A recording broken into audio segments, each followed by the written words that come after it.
Welcome to ideal English teacher channel. Dear students, আশা করি তোমরা প্রত্যেকে ভালো আছো।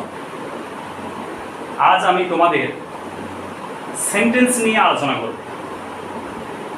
এর আগের ক্লাসগুলোতে আমি লেটার, অ্যালফাবেট এবং ওয়ার্ড নিয়ে আলোচনা করেছি। আজকে একটা সবচেয়ে গুরুত্বপূর্ণ গ্রামার অর্থাৎ সেন্টেন্স, এটা হলো সেন্টেন্স। এই সেন্টেন্স নিয়ে আজকে আলোচনা করব। আমরা প্রত্যেকে জানি যে সেন্টেন্স ছাড়া কিন্তু আমরা কখনো কোনো কিছু করতে পারি না, অর্থাৎ আমরা কথা বলতে পারবো না, আমরা মনের ভাব প্রকাশ করতে পারবো না।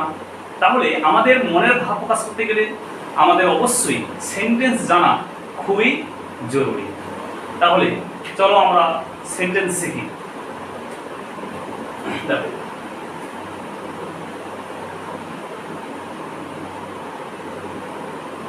সেন্টেন্স, প্রথমে আমি বলবো সেন্টেন্স কথাটির অর্থ, বাংলা অর্থ কি।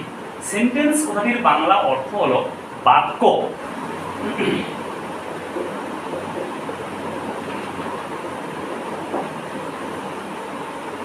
এবারে আমরা জেনে নেব সেন্টেন্স কাকে বলে, হোয়াট ইজ সেন্টেন্স, অথবা ডেফিনেশন অফ এ সেন্টেন্স। প্রথমে আমরা জানবো ডেফিনেশন অফ এ সেন্টেন্স।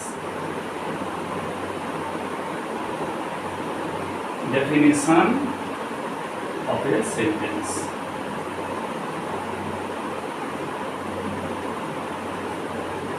দেখো, প্রথমে আমাদের সেন্টেন্সের সংজ্ঞা অর্থাৎ সেন্টেন্স কাকে বলে আমরা জানবো।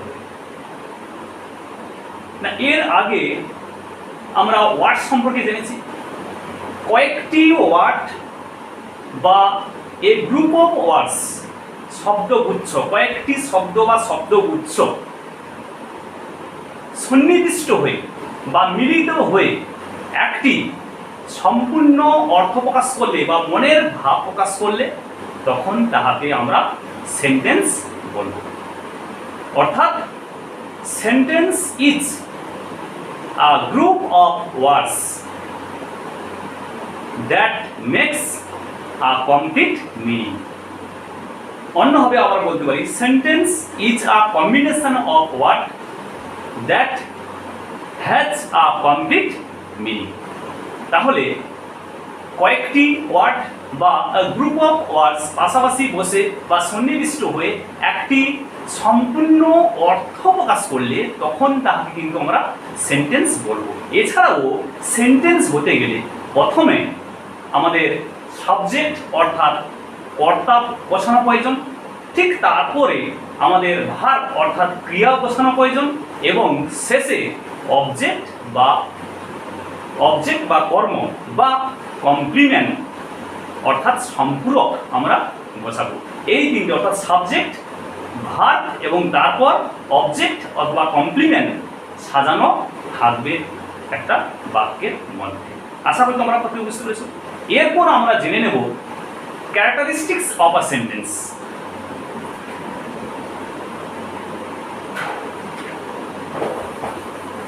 অর্থাৎ সেন্টেন্সের বৈশিষ্ট্য।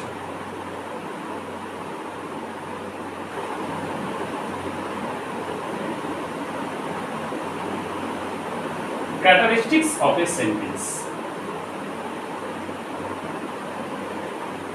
একটা সেন্টেন্সের বৈশিষ্ট্য। তাহলে সেন্টেন্স জানতে গেলে আমাদের জানতে হবে সেন্টেন্সের বৈশিষ্ট্য।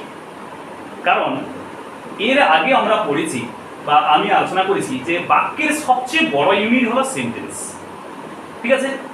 তাই সেন্টেন্সের 4-5টি বৈশিষ্ট্য রয়েছে, সেই বৈশিষ্ট্যগুলো আমরা জানবো। There are several features or several characteristics of a sentence. সেগুলি কি কি দেখো, এগুলো মনে রাখবেন, প্রত্যেকে খাতায় নোট ডাউন করে নেবে। তাহলে প্রথম বৈশিষ্ট্য আমরা সংজ্ঞা থেকে পাবো, সেন্টেন্স হতে গেলে কয়েকটি ওয়ার্ড অথবা আ গ্রুপ অফ ওয়ার্ডস সন্নিবিষ্ট বা মিলিত হওয়া প্রয়োজন বা পাশাপাশি বসবে। কয়েকটি ওয়ার্ডস বা কি a group of words, group of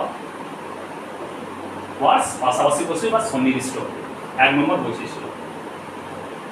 2 নম্বর বৈশিষ্ট্য ওই সংজ্ঞাতে রয়েছে, অর্থাৎ বাক্যের বা সেন্টেন্সের একটা কমপ্লিট মিনিং, অর্থাৎ সম্পূর্ণ অর্থ থাকবে বা মনের ভাব প্রকাশ করবে, একটা কমপ্লিট মিনিং থাকবে, আর কমপ্লিট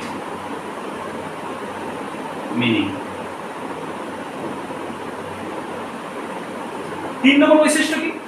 3 নম্বর বৈশিষ্ট্য হচ্ছে একটা বাক্য হতে গেলে প্রথমে সাবজেক্ট মানে কর্তা, তারপর ভাব, ক্রিয়া এবং শেষে অবজেক্ট বা কর্ম সাজানো প্রয়োজন। প্রথমে সাবজেক্ট, কর্তা, তারপর ভাব, ক্রিয়া এবং শেষে অবজেক্ট, কর্ম বা কমপ্লিমেন্ট বা সম্পূরক সাজানো প্রয়োজন। 4 নম্বর বৈশিষ্ট্য কি? একটা সেন্টেন্স হতে গেলে একটা সেন্টেন্স অবশ্যই ক্যাপিটাল লেটার দিয়ে শুরু হবে। সেন্টেন্সের বৈশিষ্ট্য দেখো, একটি সেন্টেন্স অবশ্যই ক্যাপিটাল লেটার,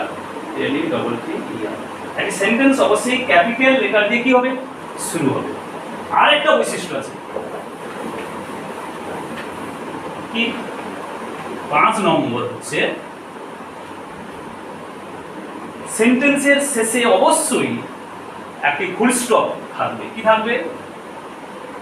ফুল স্টপ। যদি বাক্যটি বর্ণমূলক বাক্য হয়, অ্যাসার্টিভ সেন্টেন্স, ইম্পারেটিভ সেন্টেন্স এবং অবজেক্টিভ সেন্টেন্সের ক্ষেত্রে ফুল স্টপ বসবে। যদি বাক্যটি প্রশ্নবোধক বাক্য হয় তাহলে জিজ্ঞাসাসূচক চিহ্ন বসবে। আর যদি বাক্যটি বিস্ময়সূচক, বিস্ময় প্রকাশ করে এক্সক্লেমেটরি সেন্টেন্সের ক্ষেত্রে বিস্ময়সূচক চিহ্ন বসবে। তাহলে এই 5টি বৈশিষ্ট্য কিন্তু আমাদের মনে রাখতে হবে। ক্লিয়ার? নেক্সট,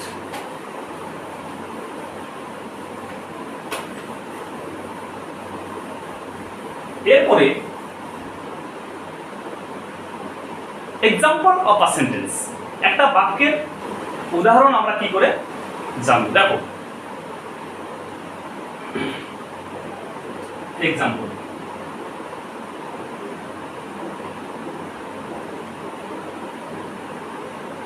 তাহলে বাংলা বাক্যগুলোকে যদি আমরা ইংলিশে ট্রান্সলেট করতে পারি তাহলে এটাই আমাদের সেন্টেন্স শেখা, এবং আমাদের নির্ভুল সেন্টেন্স কিন্তু শিখতে হবে। কিভাবে?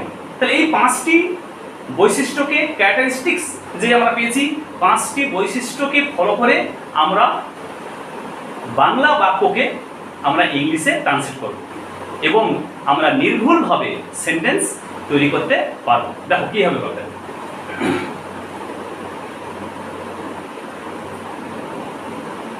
আমি প্রথম বাংলা বাক্য লিখছি, আমি ভাত খাই, আই ইট রাইস। দেখো, তাহলে এই বাক্যটাকে আমাদের এক্সপ্লেনেশন করতে হবে। কিভাবে এক্সপ্লেনেশন করবো? দেখো, তাহলে এই বাক্যে কয়টি ওয়ার্ড রয়েছে? প্রথমে বলেছি কয়েকটি ওয়ার্ডস or a group of words. দেখো, আই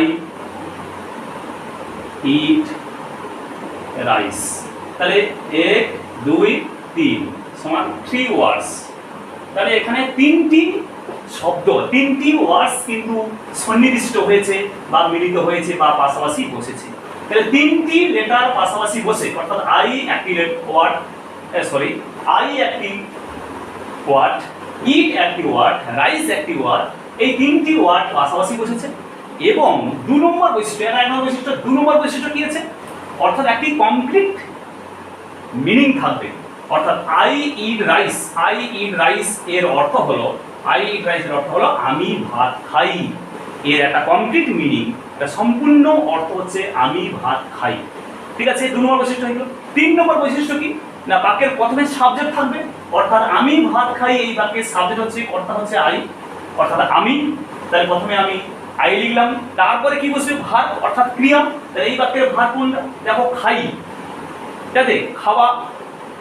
অর্থাৎ খাওয়ার একটা কাজ, তাহলে এটাই হচ্ছে ভার্ব। তাহলে আমি 2 নম্বরে লিখলাম ইট, তাহলে 2 নম্বরে আমি ইট লিখলাম। তারপরে কি বসবে, তারপরে দেখো দিয়েছে অবজেক্ট বা কমপ্লিমেন্ট, যদি অবজেক্ট থেকে অবজেক্ট বসবে না হলে কমপ্লিমেন্ট। এই অবজেক্ট এবং কমপ্লিমেন্টের সম্পর্কে আমি পরে আলোচনা করবো তোমাদের। তাহলে কি খাই, কি বা কাকে দিয়ে প্রশ্ন করলে আমরা যে উত্তরটি পাই সেটা হচ্ছে অবজেক্ট, ভাত, উত্তর হচ্ছে ভাত। তাহলে ভাতটা হবে অবজেক্ট, এবং এই ভাতটা আমরা ঠিক ভার্বের পর বসাবো, যেহেতু 3 নম্বর বৈশিষ্ট্যতে রয়েছে প্রথমে সাবজেক্ট, তারপরে ভার্ব, তারপরে অবজেক্ট বা কমপ্লিমেন্ট। তাই 3 নম্বরে আমি লিখলাম রাইস। তাই 3 নম্বর নিয়ম হয়ে গেল, বা 3 নম্বর বৈশিষ্ট্য আমরা জেনে নিলাম।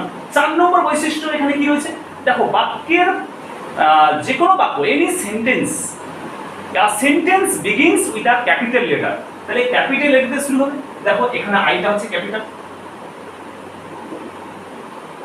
Capital letter. তাহলে আইটা দেখো সাবজেক্ট, এটা ক্যাপিটাল লেটার দিয়ে শুরু হয়েছে। 5 নম্বর বৈশিষ্ট্য হচ্ছে সেন্টেন্সের শেষে অবশ্যই ফুল স্টপ অথবা প্রশ্নবোধক বাক্য হলে জিজ্ঞাসা চিহ্ন, অথবা বিশ্বসূচক বাক্য হলে বিশ্বসূচক চিহ্ন বসবে। তারপরে এটা যেহেতু অ্যাসার্টিভ সেন্টেন্স, গণক বাক্য, তাই শেষে কি রয়েছে, শেষে রয়েছে হচ্ছে ফুল স্টপ, ফুল স্টপ, শেষে ফুল স্টপ বসছে। তাহলে 5টা বৈশিষ্ট্য কিন্তু এই বাক্যের মধ্যে, কিন্তু এই উদাহরণের মধ্যে আমরা পাচ্ছি।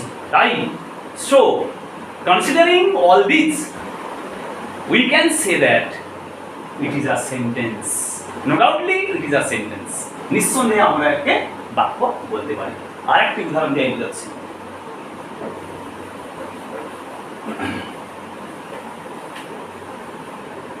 দেখো কত ইজিলি তোমরা সেন্টেন্স তৈরি করতে পারবে, এবং এটা একদম পারফেক্ট এন্ড রাইট সেন্টেন্স। ধরো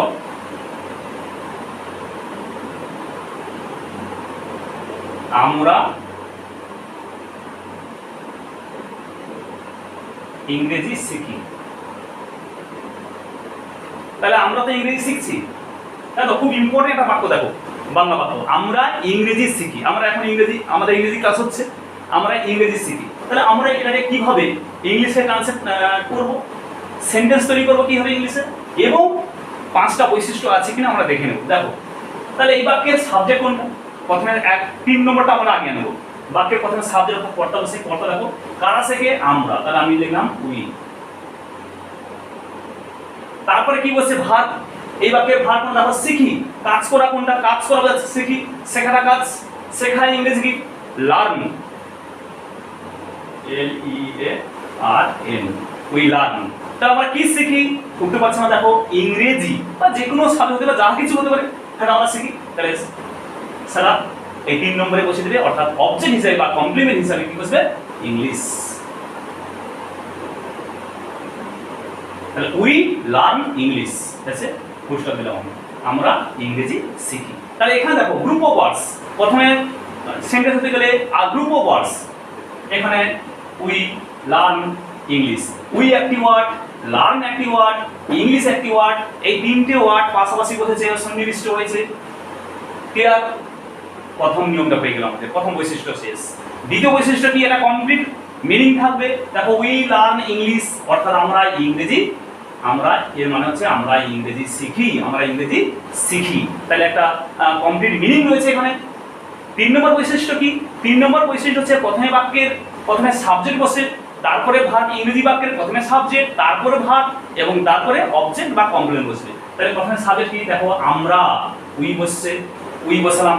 তারপরে কি বসে, ভার্ব, ভার্ব কি শিখি, তাহলে শেখায় কি লার্ন, আমি লার্ন লিখলাম, এবং তারপরে কি বসবে, ভার্ব পর অবজেক্ট বা কমপ্লিমেন্ট, অবজেক্ট দেখো ইংরেজি, কি শিখি ইংলিশ, তাহলে আমি কি লিখলাম ইংলিশ লিখলাম। 4 নম্বর বৈশিষ্ট্য কি, সেন্টেন্স ক্যাপিটাল লেটার দিয়ে শুরু হবে, অর্থাৎ sentence starts with a capital letter. দেখো এখানে উইটা হচ্ছে ক্যাপিটাল, উইটা হচ্ছে, উই এর ডাবলটা হচ্ছে ক্যাপিটাল, এটা ক্যাপিটাল দিয়ে শুরু হয়েছে, ডাবলটা, ঠিক আছে। প্রত্যেকে কিন্তু সেন্টেন্সের প্রথম ক্যাপিটাল লেটার দিয়ে শুরু করবে, স্মল লেটার দিয়ে শুরু করলে কিন্তু বাক্য ভুল। এরপরে শেষ বৈশিষ্ট্য, সেন্টেন্সের শেষ বা শেষে কি বসে, ফুল স্টপ, জিজ্ঞাসা চিহ্ন, অথবা এক্সক্লেমেশন মার্ক, অর্থাৎ বিস্ময়বোধক চিহ্ন।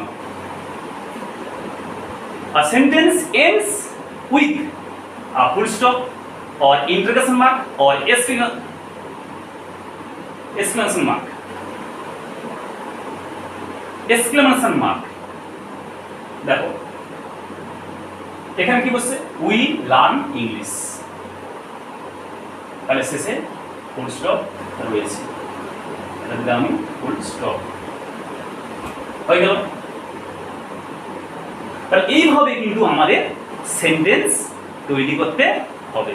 এভাবে আমরা অনেক অনেক সেন্টেন্স তৈরি করতে পারি। যত বাংলা তোমাদের মনের মধ্যে আসবে বা যত কথা আছে সমস্ত কথাগুলোকে আমরা এই 5টা বৈশিষ্ট্য এনে আমরা সেন্টেন্স তৈরি করতে পারি এবং নির্ভুলভাবে আমরা সেন্টেন্স তৈরি করতে পারি। এরপর শুধু সেন্টেন্স এই বৈশিষ্ট্য জানলে কিন্তু হবে না, এরপর আমাদের জানতে হবে সেন্টেন্স মেকিং অর্থাৎ formation of a sentence, structure of a sentence. যেমন আমরা গণিত সমাধান করার আগে, গণিত কষার আগে আমাদের গণিতের সূত্র জানতে হয়, ঠিক তেমনি ইংলিশে সেন্টেন্স লিখতে গেলে আমাদের আগে কি শিখতে হবে, ইংরেজির সূত্র জানতে হবে, অর্থাৎ সেন্টেন্স লেখার সূত্র জানতে হবে। সেন্টেন্স লেখার সূত্র হচ্ছে formation or structure of a sentence. অনেকগুলো স্ট্রাকচার রয়েছে, সেই স্ট্রাকচারগুলো আমি পরপর তোমাদের দিয়ে দেবো, এর পরের ক্লাসে আমি আলোচনা করবো। দেখবে ওই স্ট্রাকচার অনুযায়ী তোমরা যখন বাক্যগুলোকে কথাগুলোকে ফেলে দিবে, দেখবে একটা সেন্টেন্স হয়ে গেছে। স্ট্রাকচার বলতে বিভিন্ন স্ট্রাকচার বলতে বিভিন্ন স্টাইলে তুমি সেন্টেন্স লিখতে পারবে।